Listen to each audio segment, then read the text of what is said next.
So now you're teaching them things I haven't approved? Giving them unsupervised access to the house. Adams DuPont's voice shattered the stillness like a hammer against glass. They stood in his study, the doors shut.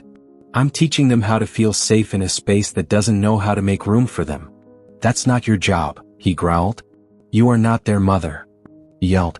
The silence that followed was volcanic. Janelle didn't flinch. But something in her eyes dimmed, not with fear but something colder, sadder. You're right, she said, voice low. I'm not their mother. She died. And they're still waiting for someone to love them loud enough to fill the silence she left behind. Adams looked away. Janelle stepped forward, not to confront, but to stand steady in the truth. I'm not trying to replace anyone, Adams. I'm trying to be someone who doesn't leave just because it gets uncomfortable. He crossed his arms. You're overstepping. Because I care? Because you're getting too close. There it was. The crack in the mirror.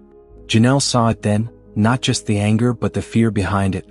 Adams wasn't angry because she was dangerous. He was angry because she was effective. Because her staying made his absence harder to ignore. You want them to trust you? Janelle asked gently. Then you have to show up. I am showing up, he said defensively. Not when it's convenient. Not when there's a schedule. I mean show up messy. Real. Present. His silence spoke volumes. The DuPont estate stood like a monument to isolation. Stone walls too tall, gates too wide, and windows too clean to show anything real.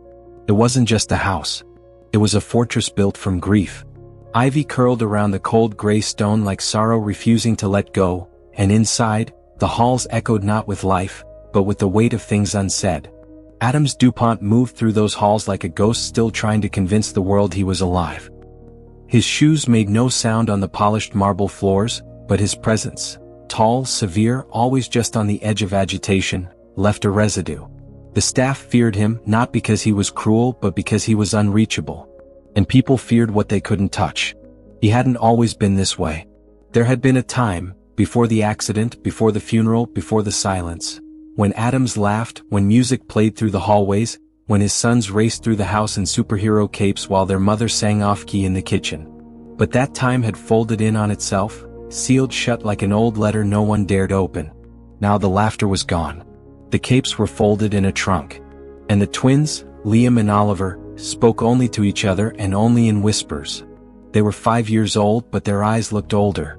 Like they had seen something too sharp, too bright, and were now squinting through the rest of the world. 14 nannies had come and gone in just over a year. Some lasted weeks. Some didn't even last a weekend. The last one had left crying. They need therapy, Adams had told the agency coldly. Not coddling. What he didn't say, what he didn't admit even to himself, was that he didn't know how to reach them. He had tried money, structure, tutors, even bribes. But nothing stuck. Nothing soothed. And beneath it all was the guilt, that he had loved their mother more than he'd ever been able to love anyone else, and that when she died, something in him had closed its doors and double-locked them. He sat in his study most evenings, behind a mahogany desk that gleamed like a coffin lid, nursing a glass of scotch he never finished. Papers were always stacked neatly. Calls answered. Deals made. But the most important parts of his life, his sons, remained untouched, like fragile things he wasn't sure he was allowed to hold. On the third Monday in November, a woman named Janelle Williams stood outside the front gate with a suitcase and a worn leather folder tucked beneath one arm. She wasn't what they were expecting. There was no resume on thick parchment paper. No glowing letter of recommendation from other families. Just a simple note from a small, private foster agency. She stays. That's all we can say. When others walk away, she doesn't. Harold, the butler, met her at the gate. You're the new caretaker? He asked, raising an eyebrow at her scuffed boots and canvas coat. I suppose so, Janelle replied, her voice steady, quiet, like she'd seen louder men crumble. Harold had seen many women arrive, all of them confident at first. He had also seen them unravel, some slowly, some instantly. But something about Janelle made him pause.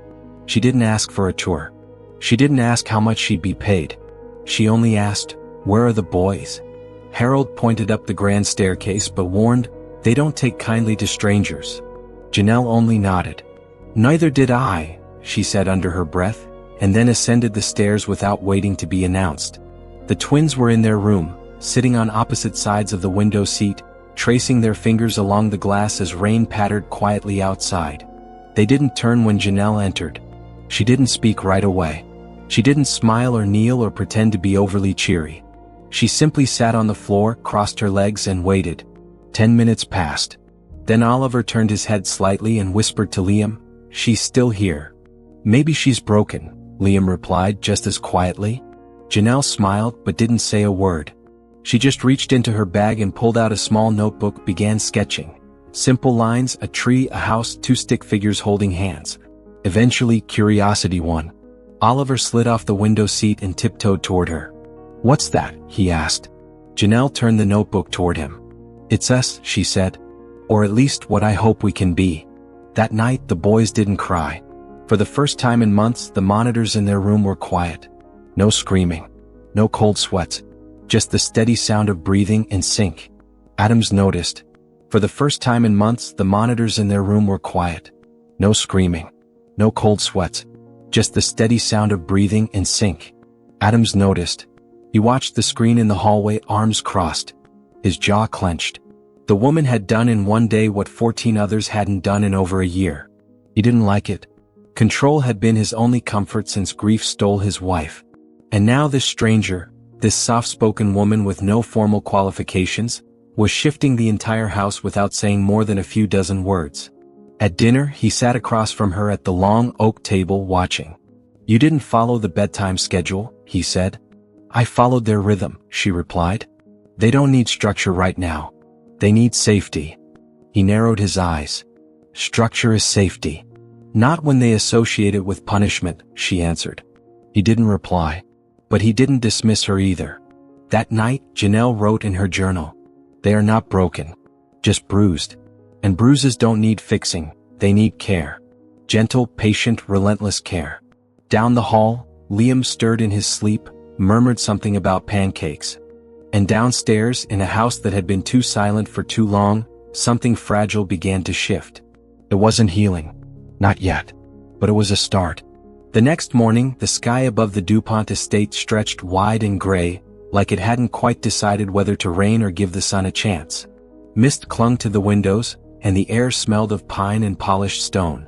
The house, still wrapped in its usual quiet, seemed to hold its breath, waiting to see if the peace from the night before had been real or just an accident.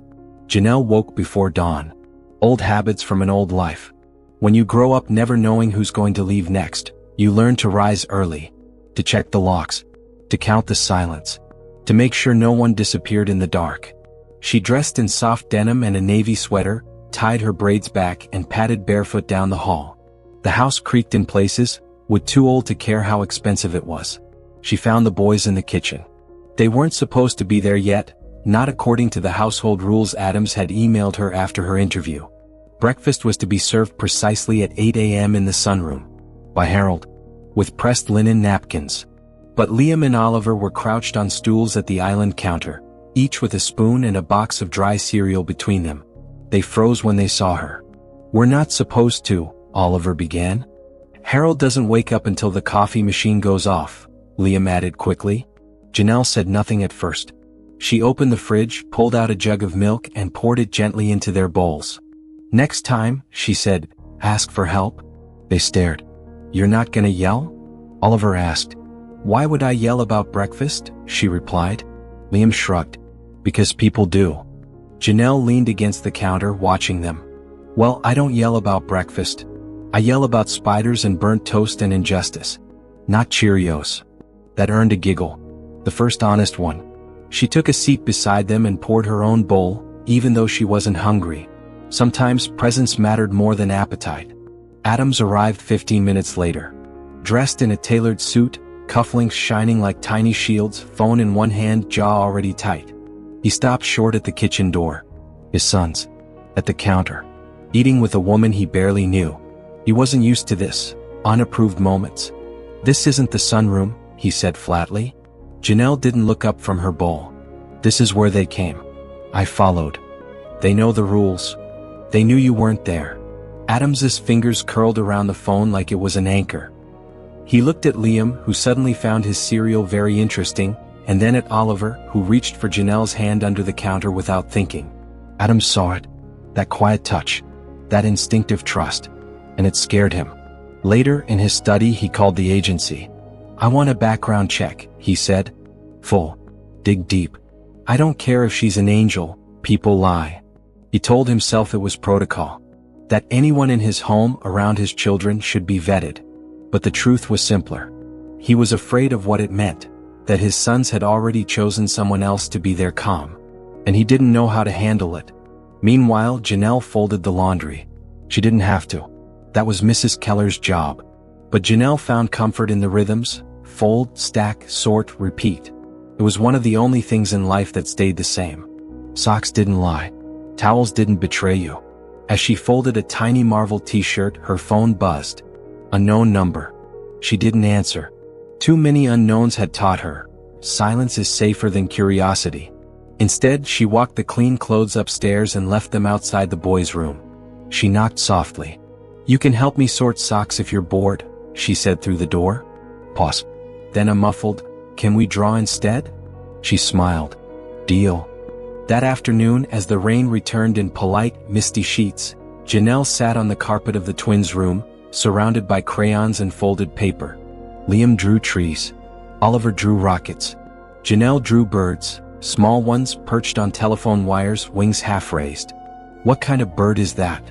Liam asked, peering over her shoulder. One that stays, she said. Why? Because flying isn't always the answer. Oliver nodded like he understood, even if he didn't.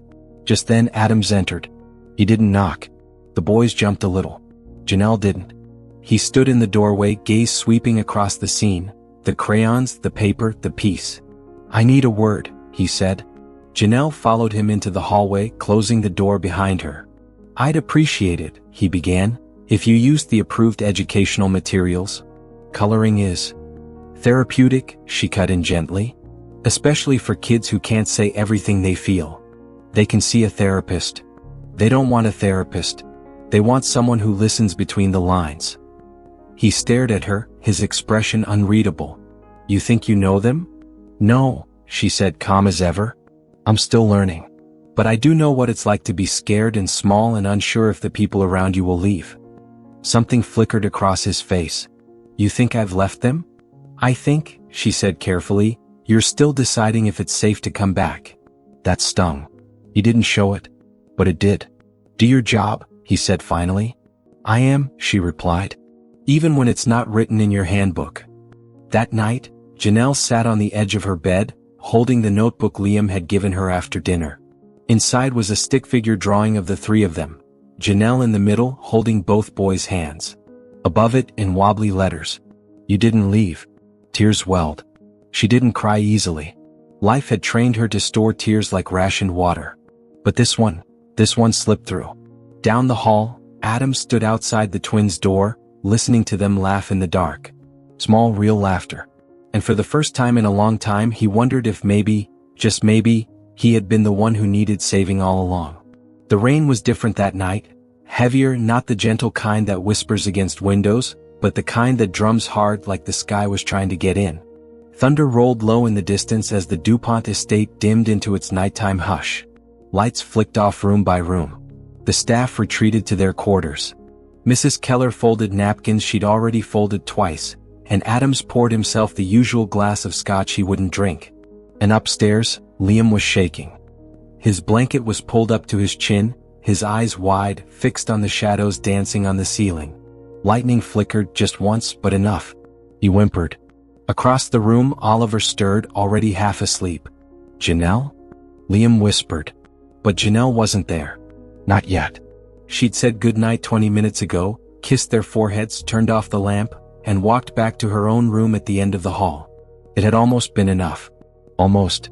But grief has a long memory. And so does fear. Liam rolled over, pulling the blanket tighter. His breath quickened, his throat tightening as panic curled in his stomach like smoke. He didn't cry out. He had stopped doing that months ago. But something in him still hoped. That maybe this time, someone would come back. And then he heard the door creak. Janelle? He tried again, smaller this time.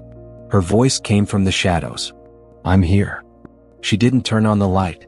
She didn't rush in with a flashlight or questions. She simply walked to the bed and sat down beside him. He clutched her arm without thinking. "I don't like thunder," he whispered. "Mom used to sing. I don't remember the song." Janelle didn't ask him to remember. She didn't ask him to be brave. She just reached for his hand and held it between both of hers. "You don't have to like thunder," she said. "And you don't have to remember the song. I'll stay until it passes." Oliver had sat up by then, sleepy but alert. "Are you gonna leave again?" he asked, voice small. Janelle looked between them. Two boys terrified of storms, yes, but more terrified of waking up alone. "No," she said. "Not tonight." She lay between them on top of the covers, one arm resting behind each head. Both boys pressed into her shoulders like puzzle pieces that had finally found where they belonged. The thunder grumbled again. Janelle didn't flinch. Instead, she began humming, not a lullaby exactly, but something soft and slow, something wordless and warm. A melody from memory, perhaps, or maybe one born in that moment, designed only for them. Oliver's breathing slowed first, then Liam's. And soon, their chests rose and fell in gentle rhythm, like tide water finding its peace. Outside the door, Adam stood in silence. He hadn't meant to stop. He'd been walking the hall, mind spinning from a conference call, from the latest whisper about Janelle's background that he still hadn't confirmed, from the ache in his chest that no amount of bourbon seemed to dull. But then he heard her voice. Low, steady. Familiar. He stood with one hand on the doorknob, listening. And for a second, a fleeting, impossible second, he was jealous. Not of her presence, but of the way she'd earned theirs. Of how they had let her in when they had locked everyone else out. The next morning it was Harold who found them. Janelle, fully dressed, still asleep on top of the covers between the boys. All three of them peaceful, tangled in shared silence. Harold didn't disturb them. He backed away slowly and closed the door with reverent care, like he'd just seen something holy. Downstairs, Adam stared at the untouched toast on his plate. He hadn't slept. The note from the agency still burned in his jacket pocket. No red flags, the background check had said. No degrees either. No traditional nanny training. Just service work, shelters, schools, foster advocacy. And one simple sentence at the bottom, the children trust her. We do too. He wasn't sure that was enough. Not for his house. Not for his sons. But something about the way Liam had clung to her arm, the way Oliver had smiled with both teeth showing for the first time in months, it chipped at him. Janelle came downstairs just before 8 o'clock, eyes tired but calm. She went straight to the kitchen, washed her hands, and poured herself a cup of black coffee. No one had told her she could. Adam stepped into the doorway, arms crossed. You spent the night in their room. I did. You know that's not, he stopped himself, not appropriate, not professional? She didn't answer. She just took a sip and set her cup down gently. They needed someone. I stayed. His jaw clenched. What happens when you can't stay? She met his gaze, steady. Then I'll tell them. But I won't disappear. That's the difference. He stared at her a long time. He didn't trust her yet. But a part of him, a part that still knew what love looked like, recognized something in her. Not perfection, but presence. And maybe that mattered more than he'd allowed himself to be. Oliver Eve. Later that day, the twins presented Janelle with a hand-drawn card. A stick figure with crazy hair, two smaller stick figures beside her, and the words, "Thanks for not leaving." Janelle traced the letters with her thumb, blinked hard, and tucked the card into her bag like it was a rare treasure. Because in a house filled with expensive things, this was what she'd come for. Not to fix, not to heal, just to stay. The morning after the storm, sunlight broke through the clouds like forgiveness, quiet, surprising, and just enough to notice. The DuPont estate sparkled under its golden light. Rain droplets shimmered on the rose bushes. Birds returned to the garden, chirping like nothing had ever been broken. But inside, the storm hadn't passed. It had just gone quiet. Adam sat in the library, staring at a half-read book in his lap. The pages weren't turning. His mind wasn't reading. He was still thinking about her. About Janelle. About the way she had defied him by doing the one thing no one else had dared, stay. Not as staff. Not as a savior. Just as someone willing to sit through the thunder. That's what disturbed him most. Not that she disobeyed, but that her presence had revealed his absence. He hadn't slept beside his sons in over a year. Not since Rebecca died. He hadn't hummed lullabies or sat through their fears, or even read them a story. The thought of it had felt too heavy. Too exposed. He'd convinced himself they needed order. That love looked like appointments and routines. But Janelle had shown up barefoot, humming some made-up tune, and suddenly, they were sleeping again. And smiling. He ran a hand through his hair and stood abruptly. He needed answers. Janelle was in the East Garden, kneeling in the dirt with Oliver and Liam as they attempted to replant a crooked sunflower that had fallen in the wind. Dirt smudged her jeans. One of the twins had put a sticker on her back that read, "Certified Helper." Adam stepped out onto the flagstone path, clearing his throat. "We have a meeting," he said. Janelle looked up. "Do we?" "I'd like to speak with you. Privately." The boys groaned. "She's helping the sunflower." "I'll be back," she told them gently.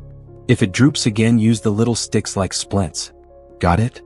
Oliver nodded solemnly. Like a broken leg for plants. Adams turned without waiting and led her to the solarium, glass-paned and flooded with morning light. The door clicked shut behind them. He didn't sit. "Where are you from?" Janelle raised an eyebrow, brushing soil from her hands. "You've had weeks to ask me that. I'm asking now." "Why?" "Because you're in my house. Around my sons. And I don't know who you are." Janelle crossed her arms, not defensively but like she'd had this conversation before. Too many times. "Does it matter where I'm from? Or are you asking what I've survived?" Adam stiffened. "I'm asking if you're hiding something." "I'm not," she said. "But I'm also not offering up pieces of myself like I owe them to you." Pause. Then softer, "I grew up in a dozen homes. Foster system. No one stayed. I learned to unpack light and leave even lighter." He studied her. "You don't seem like someone who breaks easily."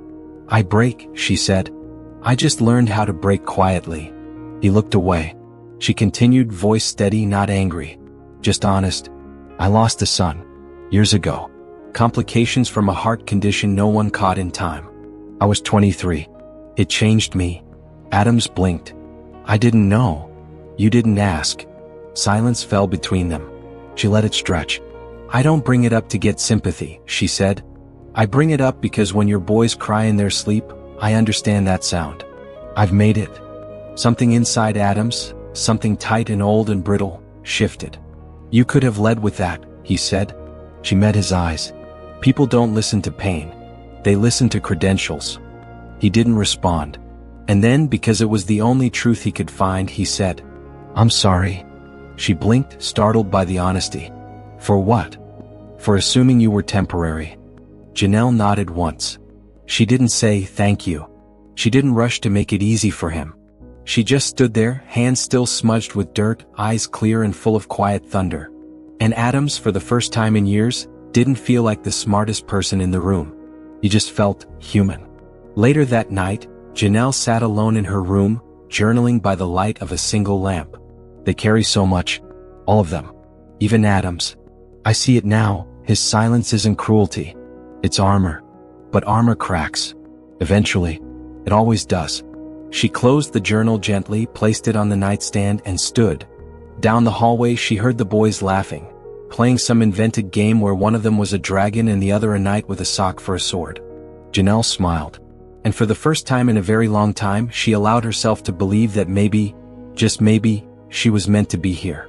Not to fix them, but to be with them while they found their way back to themselves. The morning after the storm, sunlight broke through the clouds like forgiveness, quiet, surprising, and just enough to notice. The DuPont estate sparkled under its golden light. Rain droplets shimmered on the rose bushes. Birds returned to the garden, chirping like nothing had ever been broken. But inside, the storm hadn't passed. It had just gone quiet. Adams sat in the library, staring at a half-read book in his lap. The pages weren't turning. His mind wasn't reading. He was still thinking about her. About Janelle. About the way she had defied him by doing the one thing no one else had dared, stay. Not as staff. Not as a savior. Just as someone willing to sit through the thunder. That's what disturbed him most. Not that she disobeyed, but that her presence had revealed his absence. He hadn't slept beside his sons in over a year. Not since Rebecca died. He hadn't hummed lullabies or sat through their fears, or even read them a story. The thought of it had felt too heavy, too exposed. He'd convinced himself they needed order. That love looked like appointments and routines. But Janelle had shown up barefoot, humming some made-up tune, and suddenly, they were sleeping again. And smiling. He ran a hand through his hair and stood abruptly. He needed answers. Janelle was in the East Garden, Oliver in the dirt with Oliver and Liam as they attempted to replant a crooked sunflower that had fallen in the wind. Dirt smudged her jeans. One of the twins had put a sticker on her back that read, "Certified Helper." Adam stepped out onto the flagstone path, clearing his throat. "We have a meeting," he said. Janelle looked up. "Do we?" "I'd like to speak with you. Privately." The boys groaned. "She's helping the sunflower." "I'll be back," she told them gently. "If it droops again, use the little sticks like splints. Got it?" Oliver nodded solemnly. "Like a broken leg for plants." Adams turned without waiting and led her to the solarium, glass-paned and flooded with morning light. The door clicked shut behind them. He didn't sit. "Where are you from?" Janelle raised an eyebrow, brushing soil from her hands. "You've had weeks to ask me that. I'm asking now." "Why?" "Because you're in my house, around my sons. And I don't know who you are." Janelle crossed her arms, not defensively but like she'd had this conversation before. Too many times. "Does it matter where I'm from? Or are you asking what I've survived?" Adam stiffened. "I'm asking if you're hiding something." "I'm not," she said. "But I'm also not offering up pieces of myself like I owe them to you." Pause. Then softer, "I grew up in a dozen homes. Foster system. No one stayed. I learned to unpack light and leave even lighter." He studied her. "You don't seem like someone who breaks easily." "I break," she said. "I just learned how to break quietly." He looked away. She continued, voice steady, not angry. "Just honest. I lost a son. Years ago. Complications from a heart condition no one caught in time. I was 23. It changed me." Adams blinked. "I didn't know." "You didn't ask." Silence fell between them. She let it stretch. "I don't bring it up to get sympathy," she said. "I bring it up because when your boys cry in their sleep, I understand that sound. I've made it." Something inside Adams, something tight and old and brittle, shifted. "You could have led with that," he said. She met his eyes. "People don't listen to pain. They listen to credentials." He didn't respond. And then, because it was the only truth he could find, he said, "I'm sorry." She blinked, startled by the honesty. "For what?" "For assuming you were temporary." Janelle nodded once. She didn't say thank you. She didn't rush to make it easy for him. She just stood there, hands still smudged with dirt, eyes clear and full of quiet thunder. And Adams, for the first time in years, didn't feel like the smartest person in the room. He just felt human. Later that night, Janelle sat alone in her room, journaling by the light of a single lamp. They carry so much. All of them. Even Adams. "I see it now, his silence isn't cruelty. It's armor. But armor cracks. Eventually. It always does." She closed the journal gently, placed it on the nightstand, and stood. Down the hallway she heard the boys laughing, playing some invented game where one of them was a dragon and the other a knight with a sock for a sword. Janelle smiled. And for the first time in a very long time, she allowed herself to believe that maybe, just maybe, she was meant to be here. Not to fix them, but to be with them while they found their way back to themselves. It started with a whisper. A subtle change in rhythm. A slight tension in the air. The way you can feel the temperature drop just before a storm, even if the sun's still shining. Janelle sensed it before she saw it. Adams had begun walking faster through the halls. His conversations were clipped, his voice taut. The calls in his office were longer, more heated. The boys were waking up earlier, almost anxious, their playtime filled with more noise than joy. Something was wrong. And then one morning the silence shattered. It was Thursday. Janelle had just finished breakfast with Liam and Oliver. Pancakes, extra syrup, a game of guess the animal sound that left them laughing so hard milk nearly came out of Liam's nose. The house felt light for once.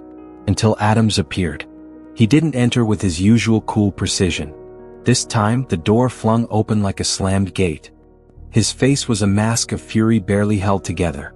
Janelle stood quickly, instinct rising. "We need to talk," he said, his voice low but dangerous. Adams, she began, stepping toward him. In private, he snapped. The twins froze. Liam's fork dropped onto his plate. Oliver grabbed Janelle's hand under the table, eyes wide. Janelle gently squeezed his fingers, then pulled away, following Adams into the hallway. They ended up in the study. The door clicked shut, the tension locking in with it. Adams paced like a lion in a glass cage. You gave them the security code, he said. Janelle blinked. Excuse me? The code to the front gate. You gave it to the boys. No, I didn't, she said firmly. Why would I? Then explain how they opened the gate for the delivery van this morning, before any staff were up. They told Keller you taught them. Janelle took a slow breath, steadying herself. I taught them numbers yesterday. Just numbers. We used the keypad in the foyer as an example. I never gave them the actual code. Adam stopped pacing. His glare was sharp. So now you're teaching them things I haven't approved? Giving them unsupervised access to the house. I'm teaching them how to feel safe in a space that doesn't know how to make room for them. That's not your job, he growled. You are not their mother. The silence that followed was volcanic. Janelle didn't flinch. But something in her eyes dimmed, not with fear but something colder. Sadder. You're right, she said, voice low. I'm not their mother. She died. And they're still waiting for someone to love them loud enough to fill the silence she left behind. Adams looked away. Janelle stepped forward, not to confront, but to stand steady in the truth. I'm not trying to replace anyone, Adams. I'm trying to be someone who doesn't leave just because it gets uncomfortable. He crossed his arms. You're overstepping. Because I care?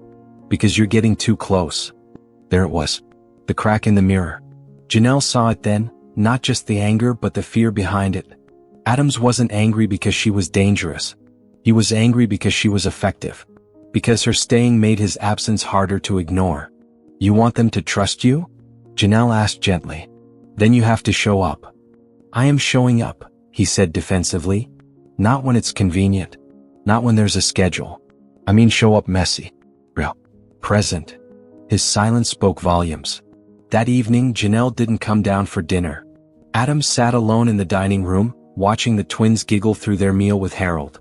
The noise was happy but distant, like a song playing through a wall. His food went cold. He didn't notice. Upstairs, Janelle was packing. Not out of anger. Not out of pride. Out of protection. The boys deserved stability. And if her presence was causing disruption instead of healing, she wouldn't be another adult who stayed too long just to satisfy her own guilt. She folded her clothes carefully.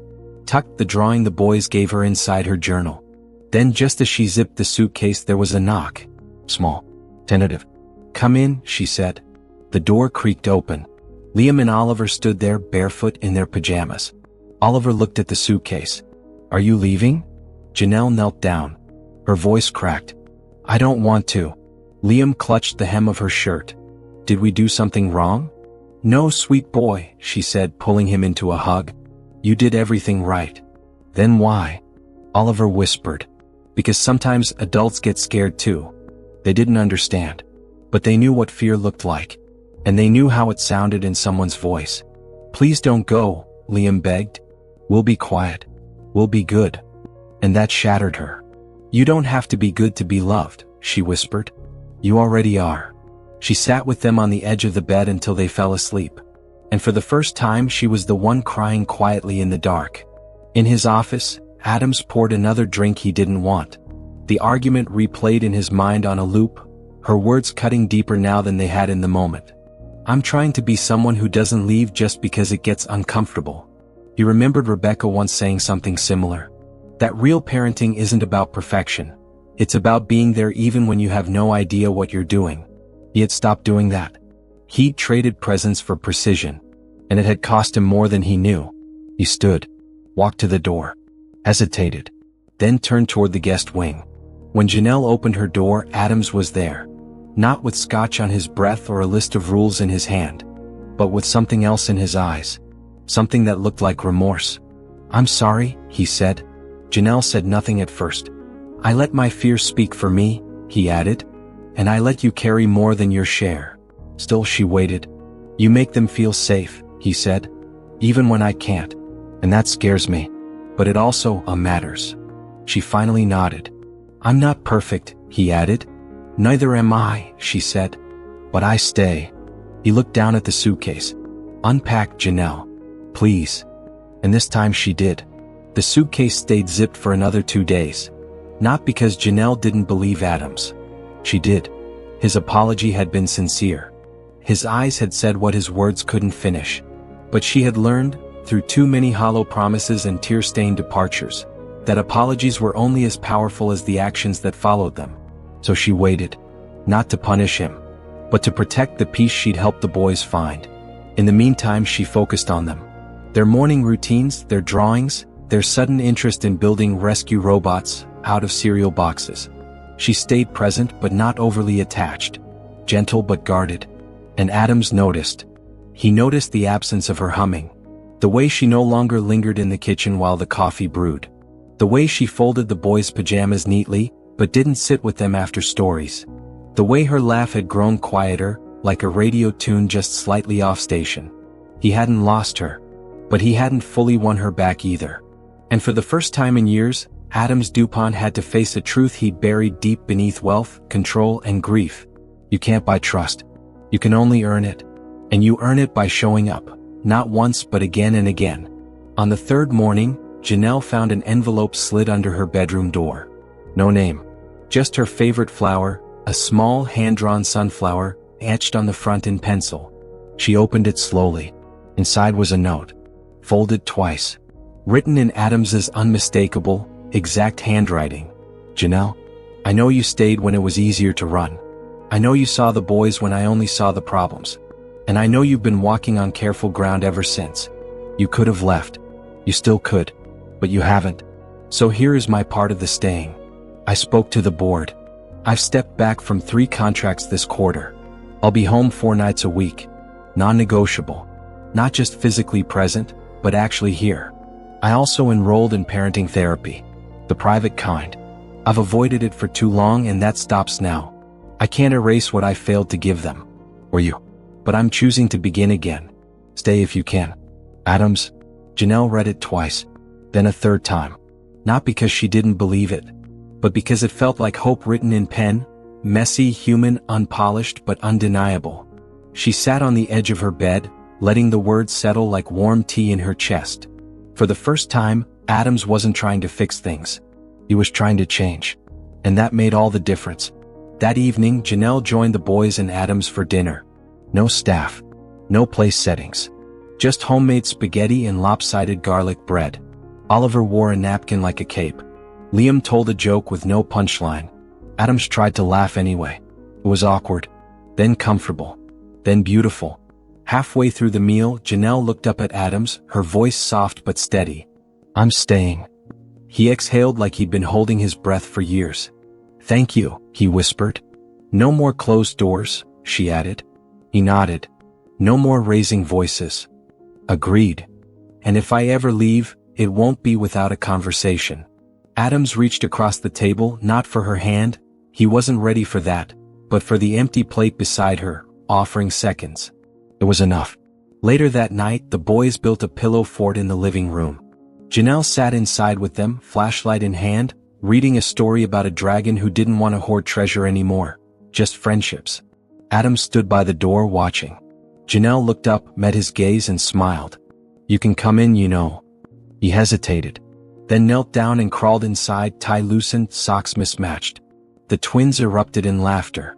And inside that imperfect little fort made of blankets and hope, something sacred happened. The family was starting to form. Not perfectly.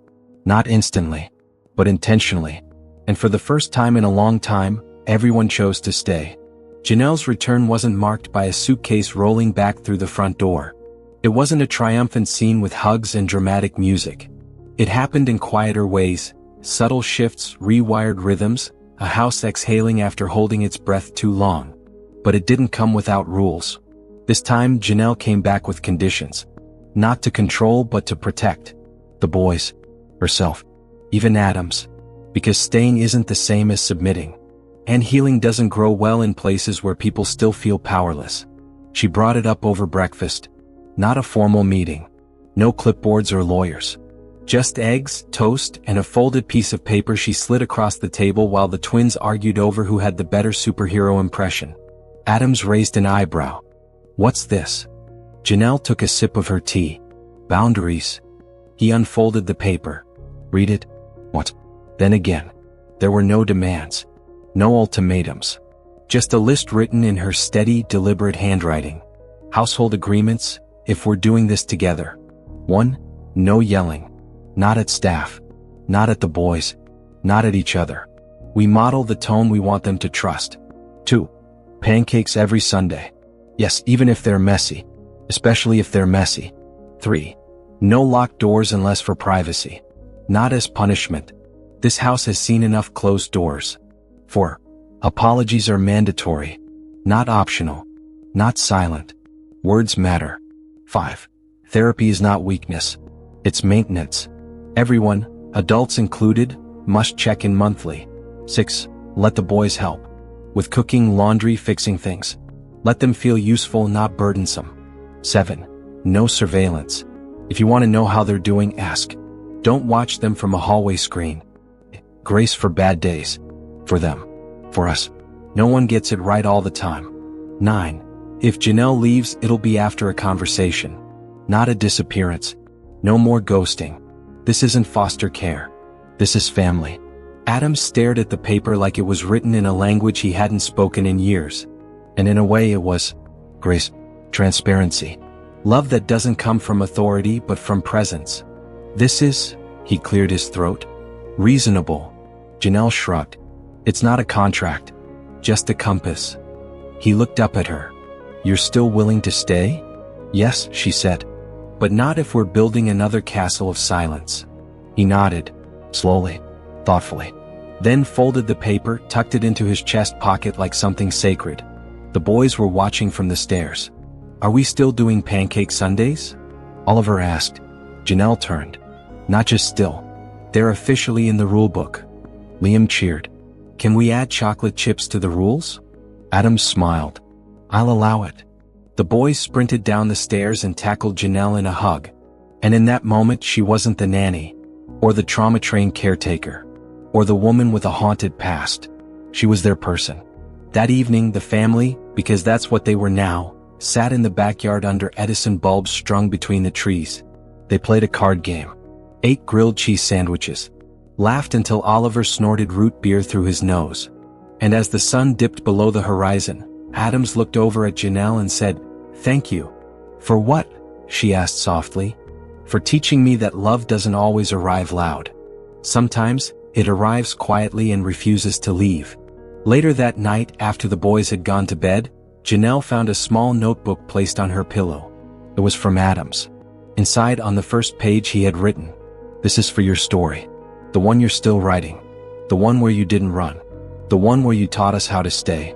She closed the cover slowly, placed it on her nightstand next to the boy's original drawing, and turned off the lamp.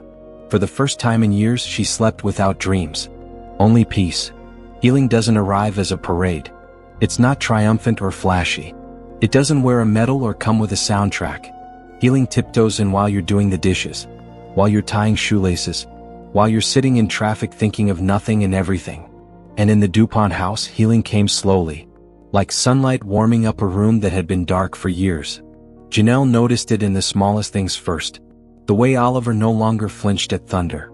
The way Liam now asked for hugs without whispering. The way the boys started fighting, not in a cruel, explosive way but in a normal, annoying, sibling kind of way. And then apologizing 5 minutes later with crayon drawings of dragons eating cookies. Janelle didn't call it healing. She just called it progress. But it mattered. One morning, while preparing breakfast, Janelle caught Adams staring at a wall.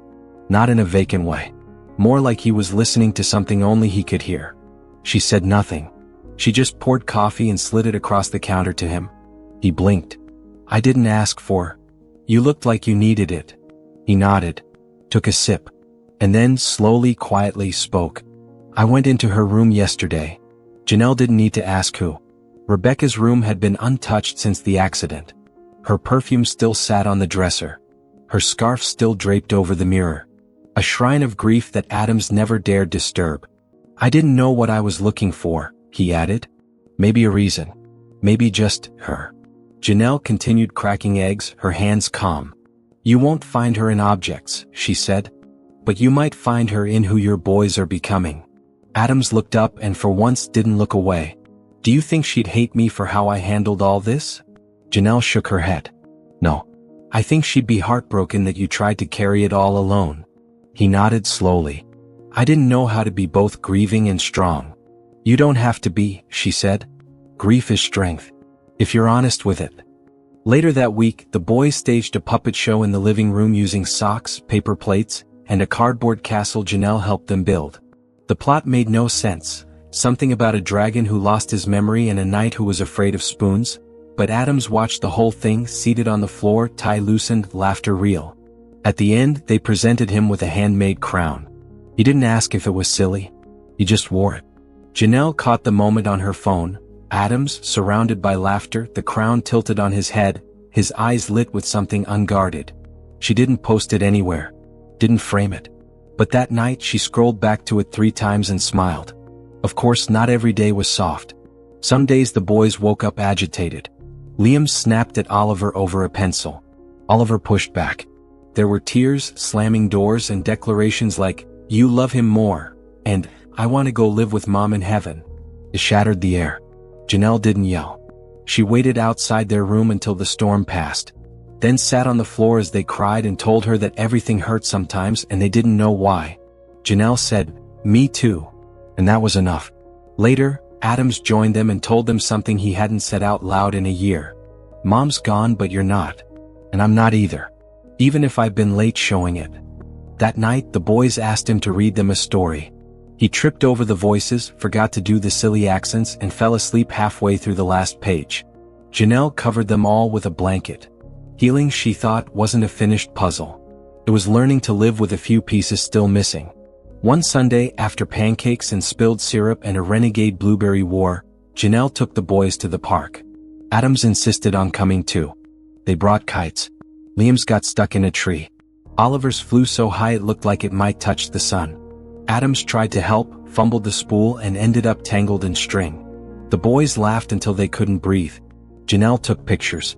But more importantly, she took mental snapshots. Adams laughing freely, arms stretched toward the sky, the boys clinging to his legs, wind in their hair, joy uncontained. On the drive home, Oliver asked, "Is this what a normal family is?" Janelle looked at Adams, who looked at her. "No," she said. "This is what a healing family is." That night, Janelle sat in the backyard under the string lights, writing in her journal. Healing isn't a place. It's motion.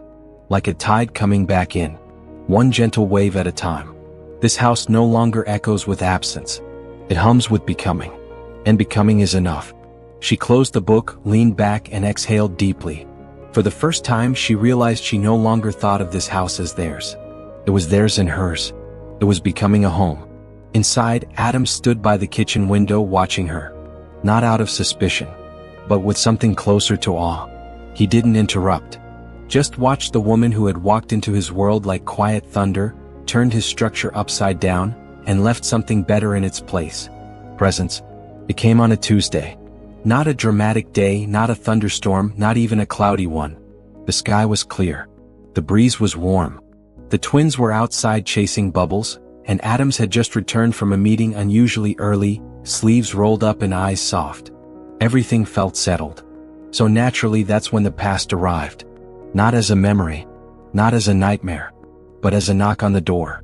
Janelle was in the study, reading aloud with Liam in her lap, some children's fantasy book about a sea captain and a lost compass, when Harold came in, voice uncertain. "There's someone here to see you," he said. "She says she's your sister." Janelle's blood stopped moving. She hadn't heard that word in years. Not out loud. Not since before the shelters. Before the foster homes. Before she'd made peace with forgetting. Liam looked up. "You have a sister?" Janelle didn't answer right away. Instead, she gently set the book down, kissed the top of his head, and whispered, "I'll be back soon." She followed Harold through the marble foyer, each step like walking back in time. Her stomach turned. Her palms went cold. And there, standing just outside the door like a memory wrapped in denim and defiance, was Jana. Same sharp chin. Same eyes. But older. Tired in a way that no makeup could hide. Janelle froze. Jana broke the silence. Took me a while to find you. I wasn't hiding, Janelle said softly. Not really. Jana laughed once, dry, bitter. That's rich. You left. Didn't call. Didn't write. Just vanished. Janelle leaned against the doorframe, arms crossed, not cold but cautious. I had to survive. I couldn't carry your version of us and mine at the same time. Jana's jaw clenched. So you just cut me out? I was drowning, Jana. I chose silence over another goodbye. They stared at each other, two women who shared blood but not the same memories anymore. Finally, Janelle spoke again. Why are you here? Jana looked past her into the grand hallway, the sunlit stairwell, the distant echo of children laughing. I saw the videos. Someone tagged me on one of the DuPont Foundation's press events. You were standing next to him. The billionaire who lost his wife. Looking like someone who belonged. Janelle said nothing. I didn't come to ruin anything, Jana added quickly. I wanted to see if you were okay. You used to talk about working with kids, starting some kind of center for broken families. I thought maybe you were doing that now. With them. Janelle exhaled. I'm trying, she said. Jana's eyes softened. You look different. Calmer. Because I stopped running. And does he? Jana nodded toward the house. Yes, Janelle interrupted gently. He knows enough. Jana kicked at a loose stone on the steps. I messed things up with you. Back then. I didn't protect you when I should have. I let Mom blame you for everything. You were just a kid too. Janelle swallowed hard. You were the only one I wanted to protect me. I know. They stood in that raw truth, aching, uncomfortable, unhealed. Then Jana asked the question Janelle didn't expect. Can we start over? Janelle hesitated. The pain hadn't left. But something inside her had shifted since coming here. Since staying. Since learning that beginnings aren't always loud, and forgiveness isn't always instant. Maybe, Janelle said. But not here. Not now. This place is still fragile. Jana nodded and for once didn't push. Give me a way to reach you, she said. Janelle wrote a number on a page from her journal and handed it over.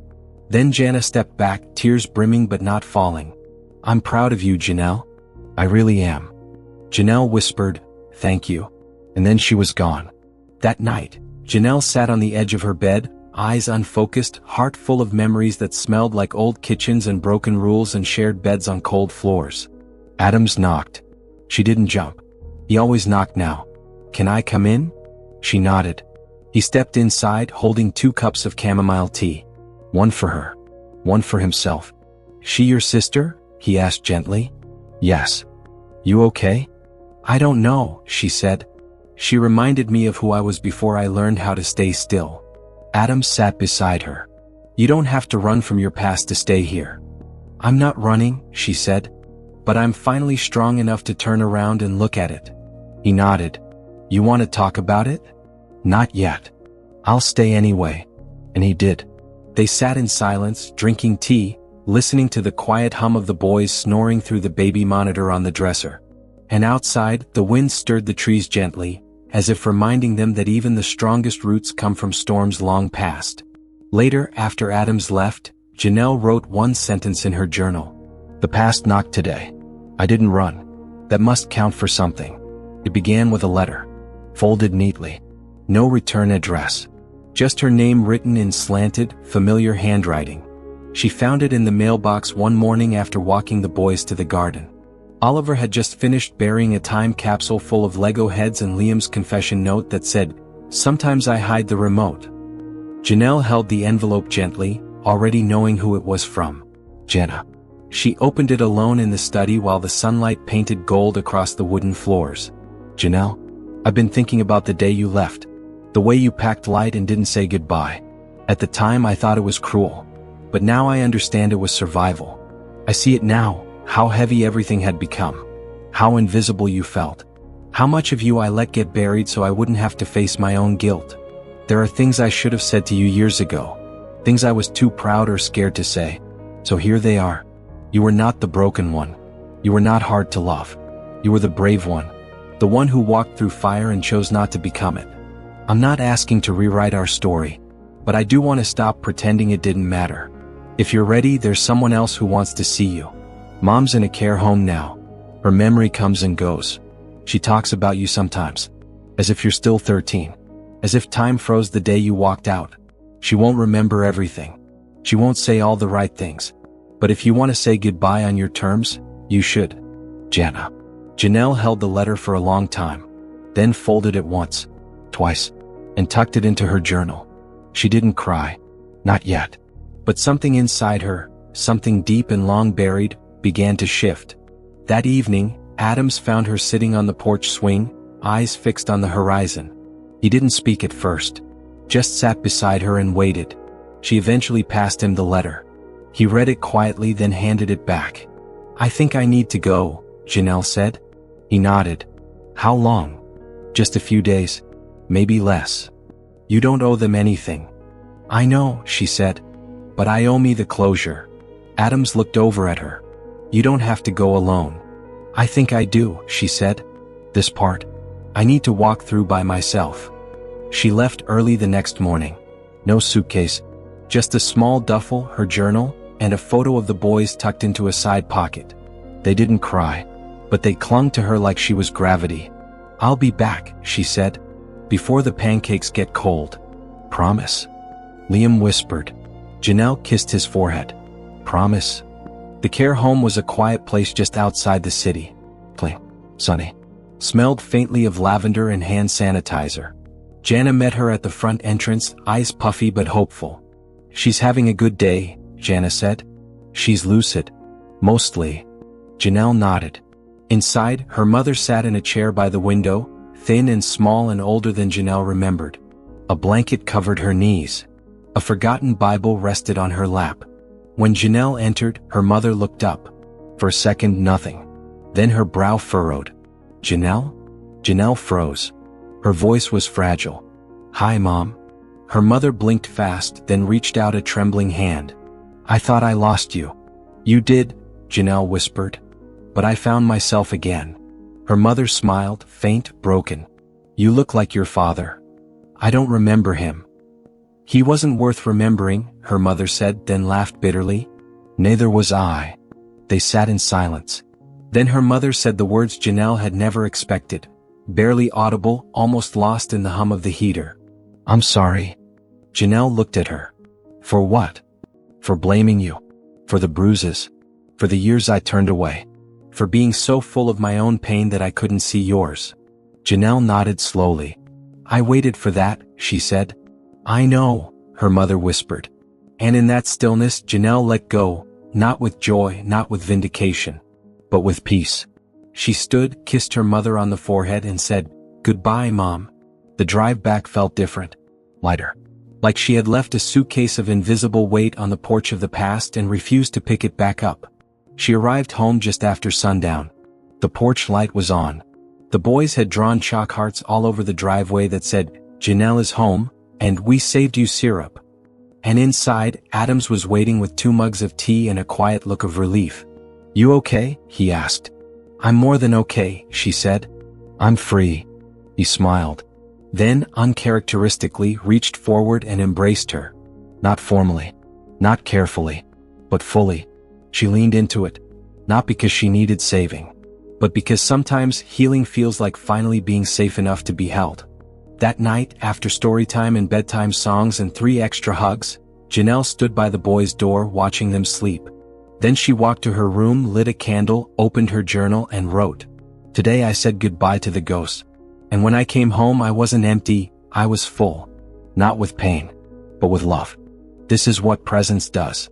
It doesn't erase the past. It rewrites its power. The weeks after Janelle's return unfolded like pages in a slow, healing novel. Nothing earth-shattering happened. There were no dramatic revelations or tearful confrontations.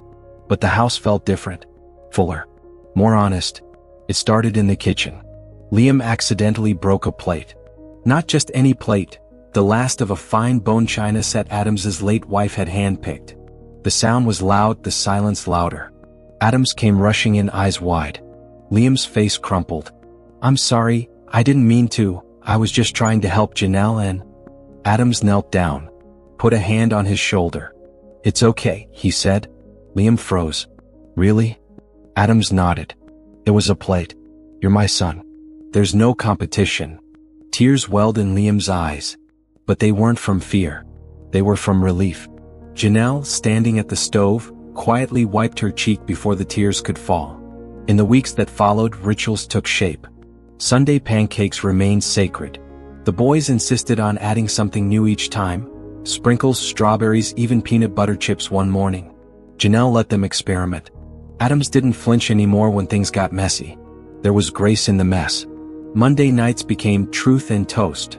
A ritual Janelle started where everyone sat around the fireplace, shared one hard thing from their week, and toasted marshmallows. Adam struggled at first. He wasn't used to talking about feelings. But one night, when Oliver admitted he still felt guilty about not crying at his mother's funeral, Adams reached over gently and said, "You grieved in your own way. I did too. We all did." It was the first time Oliver stopped apologizing for being quiet. Janelle had her own rituals too. She lit a candle every morning, wrote in her journal at night, checked in with the trauma therapist Adams had hired for the boys, and at Janelle's urging for himself, she also started sketching again, mostly in secret. But Adams discovered her notebook one evening when she left it on the porch swing.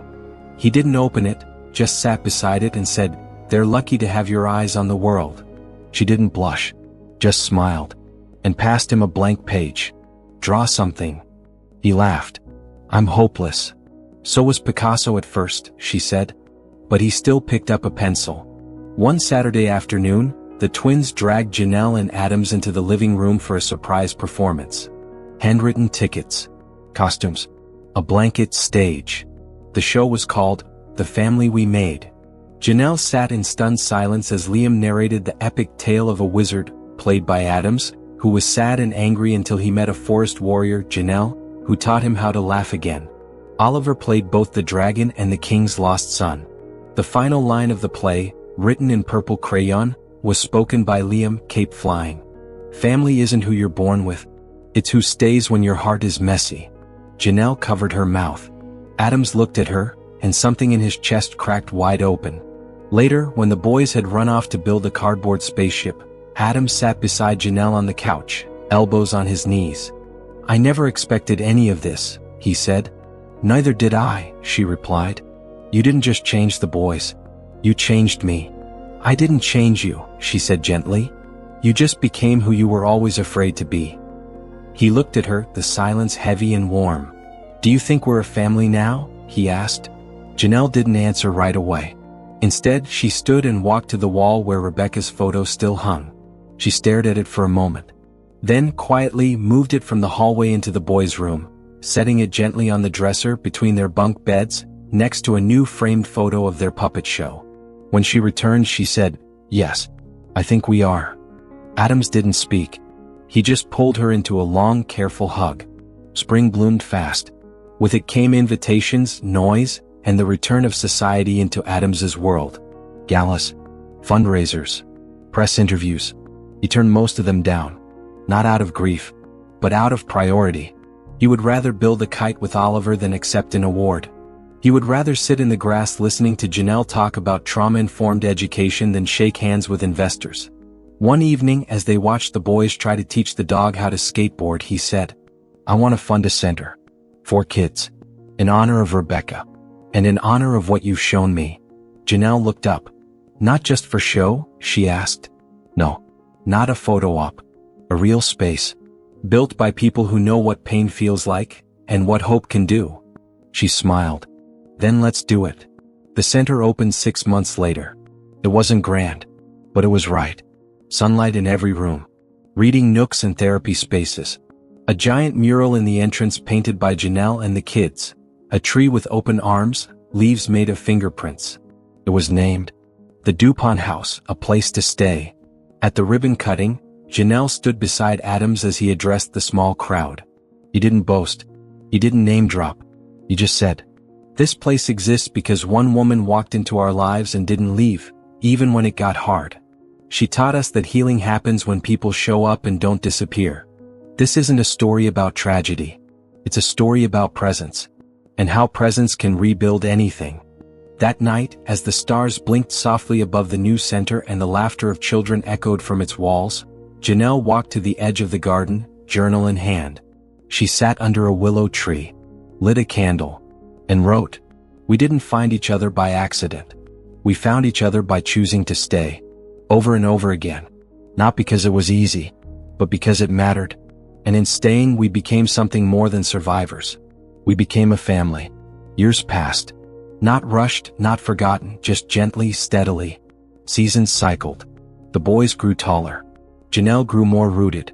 Adams, once a man hiding behind marble and routine, now stood comfortably in the middle of a messy kitchen every Saturday morning, flipping imperfect pancakes and telling even worse jokes. The house remained the same on the outside. But inside, it had become something different entirely. It no longer echoed. It sang. Liam was 13 now, his voice beginning to change, his eyes sharper but still soft when he looked at Janelle. Oliver was 11, clever, compassionate, always the first to notice when someone needed a hug or a moment of quiet. They still called her Janelle. Never, Mom. She never asked them to. But one afternoon after a school play, Liam, embarrassed and red-faced, introduced her to his friends by saying, "This is Janelle. She's our person." And that was more than enough. Adams had become a different man too. He no longer attended events to prove himself. He no longer needed polished statements or controlled silence. He had become present. A father who showed up even when he didn't have all the answers. A partner who listened not just to words but to the things left unspoken. He and Janelle never made their relationship public. There was no grand romance, no cinematic kiss in the rain. But they built something deeper. A love forged not in passion, but in presence. A love that said, "You are safe here.